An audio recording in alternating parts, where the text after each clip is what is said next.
Well, the question is, will the government shut down or not? Let's welcome in now Georgia Congressman Barry Loudermilk. Congressman, great to have you with us. John, it's good to be with you. All right, this sounds like quite a mess the Democrats have themselves in. It looks like a handout for Joe Manchin, a special pipeline going through his state in exchange for finally signing off on all this funding. Do you think we're actually going to have a government shutdown? It seems like there are a lot of Democrats not handy about this special carve-out for Manchin. Well, they're not. They're in disarray. And let me tell you, on the political front, that would be the worst thing that could happen to them. For even a 24-hour shutdown, it would just, again, prove to the American people that Democrats cannot run this country. And so I would anticipate they're going to cut some kind of deal because they're already looking at a red wave coming in November. They do not want to do anything to make that worse. And so I would anticipate they're going to come up with something. If they were smart, they would just do a clean CR, which is just continuing the funding as it is. Of course, I'm not going to support that. I've never supported a continuing resolution because the law says we're supposed to have all the funding done by the end of this month.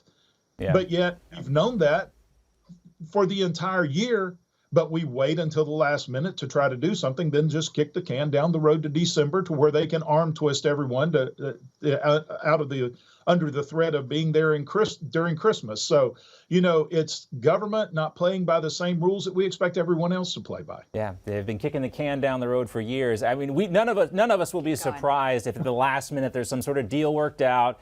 And the can gets kicked down the road again. We know that's probably what's going to happen, but they do seem like they're playing with fire right now.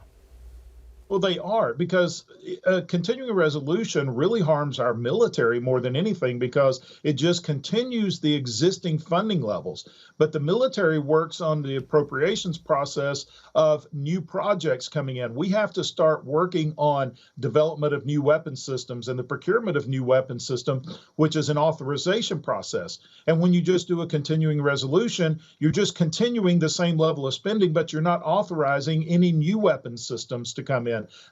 You're not authorizing new programs, right. And so it really hurts our military going forward. Yeah, and we have issues with recruitment as well, Congressman, something we talk about a lot here. So we do want to also get you to kind of comment on another issue that is affecting a lot of families, and parents are concerned about this. You have co-sponsored this very important legislation called Protect Children's Innocence Act. Marjorie Taylor Greene's bill would prohibit these gender-affirming care on minors. And, we heard this week from hospitals talking about what a moneymaker it is and that these are getting done on kids that are younger and younger. Tell us about this legislation and what you're seeking to do and who you can protect with it. Well, it's there to protect minors who have really not developed to a point that they can make a good, logical decision about their long-term care or what's going to affect them for life. And unfortunately, we have a lot of undue pressure by some parents who wanted a boy and had a girl or vice versa. And so they put pressure on them. And then you also have peer pressure from schools and friends.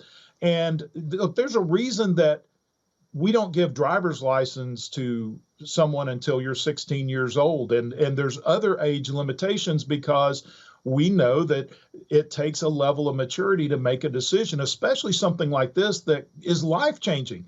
You're talking about altering your gender that God has given each person, and that is a lifelong impact.